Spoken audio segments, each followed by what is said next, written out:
Jean-Baptiste Peter.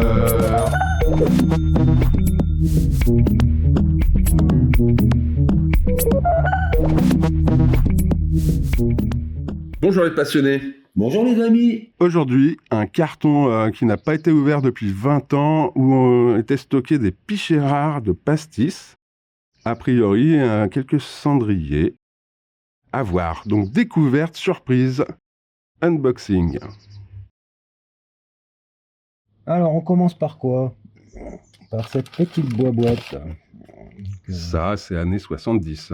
On est complètement dans une boîte métal années 70. Ces motifs psychédéliques des années 60, on dirait un motif de tapisserie ou un motif de nappe. Pour la suite, Alors, un petit cendrier. Le bleu en plastique, ça doit pas valoir grand chose. Ça doit être une entreprise industrielle, hein, je sais pas trop. Des années 80 ça à mon avis. J'avais dû le prendre pour sa couleur et un cendrier en métal tête de mort. il est en métal, c'est pour ça qu'il est lourd. Ah, c'est une belle pièce, hein. Il fait un petit peu peur quand même, hein. Moi je trouve ça plutôt sympa. Ouais, faut aimer les têtes de mort, hein. Il y a beaucoup d'aficionados ça, de têtes de mort. C'est quelle année ce cendrier? C'est un cendrier des années 2000, ça vient de l'étranger ça.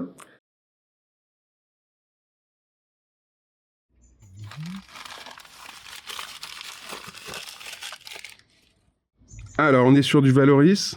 Tout à fait. Vas-y, tourne un petit peu. Ah. Un cendrier Valoris. On a toujours les années 60. Par contre, pas trop d'informations dessus.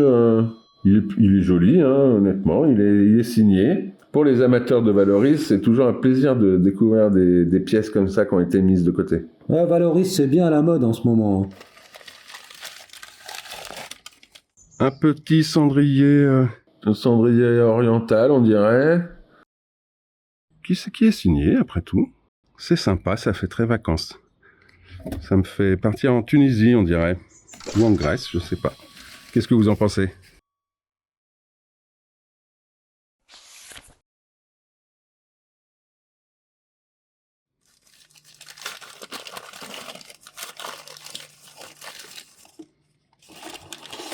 C'est un grand marnier.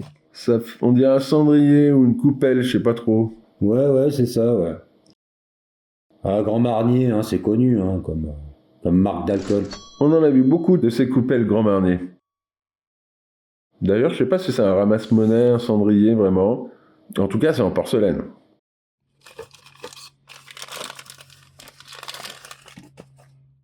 Un ancien Vichy Célestin. Ouais, c'est Vichy Célestin. Un ramasse-monnaie, on dirait. Les eaux de Vichy. Ah oui, il faisait pastilles et tout.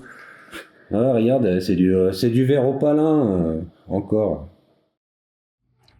On va attaquer la grosse boîte. Alors, Une grosse boîte, alors là. une grosse boîte mystère. Qu'est-ce que c'est que cette boîte? Ouh! Alors, une boîte dans la boîte. Bon, alors qu'est-ce que c'est ça? Du bleu. Un splendide petit pichet Ricard. Un mini pichet Ricard bleu. C'est un petit pichet unidose. C'était juste pour faire une dose personnelle. Ouais. Des ateliers céramique Ricard, hein. Je crois que d'ailleurs ce pichet il existe en 3 tailles.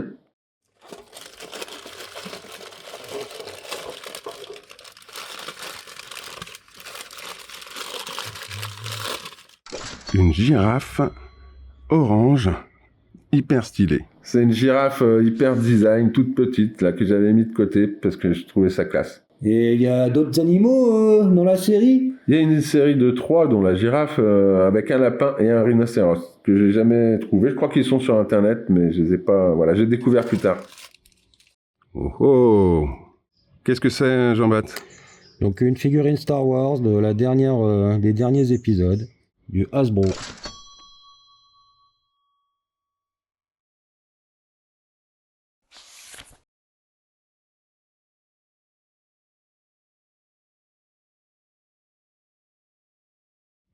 Que de surprise! Voilà. Et Un petit cendrier en métal, type marocain peut-être, ou tunisien. C'est très joli. Une babouche en fait. Ah, ça, je me souviens. C'est du laiton, ça. Et tu sais, en fait, c'est un cendrier des années 40. Ah, quand même. Hein. Bon, la boîte. On la met de côté. Encore des trésors. Alors, une petite bouteille. Ça, c'était une ancienne bouteille de piment.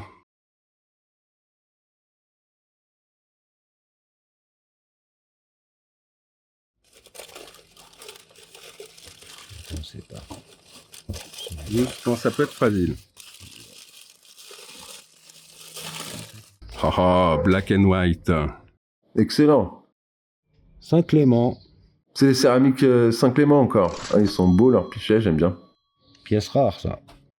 C'est quoi cette plaque black and white? Du scotch ou du whisky. Scotch ou whisky. Je me trompe toujours, en fait. C'est de quelle année? C'est les années 70. Il a pas un seul pet, il est nickel. Continuons. Jameson. Ouais. Toujours de la céramique. Hein. Et fais voir dessous, en fait. Je crois que c'est des années 2000. Oh là là. Made in Sri Lanka. Un petit clin d'œil aux amis.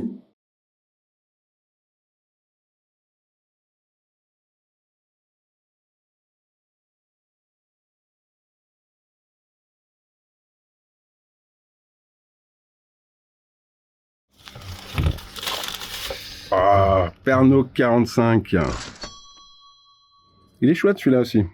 Avec le bec verseur dévissable. Très utile hein, pour empêcher les glaçons de tomber. Et puis surtout, on peut encore s'en servir. Surtout, c'est ça qui est top. Bec verseur, comme tu dis, dévissable. Ouais, pas mal, hein, pas mal. Alors, il nous reste une boîte Banania. une bonne banania. En fer blanc, il me semble, non? C'est ça, en fer blanc. On pouvait mettre du riz, de la farine, des pâtes. Il y en a eu beaucoup, hein, je crois. Oui, elle est plus connue celle-là. Elles sont recherchées encore aujourd'hui. Elle fait 17 cm de haut. Une petite boîte banania. Impeccable. Assorti à la boîte d'avant d'ailleurs. Hein, on sent l'époque. C'était peut-être les années 60 plutôt. Et une autre. Ah, elle est plus ancienne celle-là.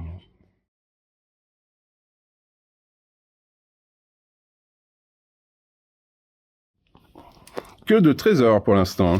Je crois avoir une plume. Il est chouette, hein, très joli, en mode de D'Artagnan. Années 60, 70. Hein. Ouais, nous avons là un superbe pichet Pernod. Moi, je l'appelais D'Artagnan pour m'en souvenir de ce pichet. En fait, c'est Pernod Pastis 51. Je crois que c'est plutôt mousquetaire. Hein. Alors, en tout cas, c'est un pichet plutôt pratique pour éviter de faire tomber les glaçons. Très décoratif dans une cuisine. Une autre petite bouteille. Et un dernier objet pour la route. Et ben voilà. Le modèle 830. Vas-y, retourne-le. C'est ça. Revol France.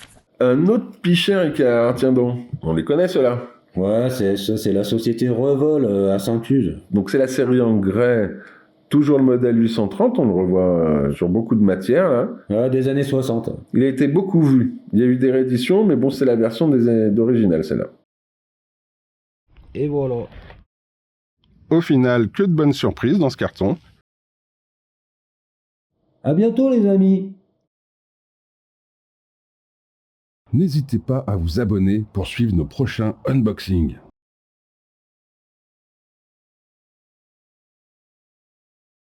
Jean-Baptiste et Peter. Pour un petit carton Mystère. mystère, je pense qu'on est plutôt prêt. Eh bien, on vous souhaite une belle journée. À bientôt. Jean-Baptiste et Peter.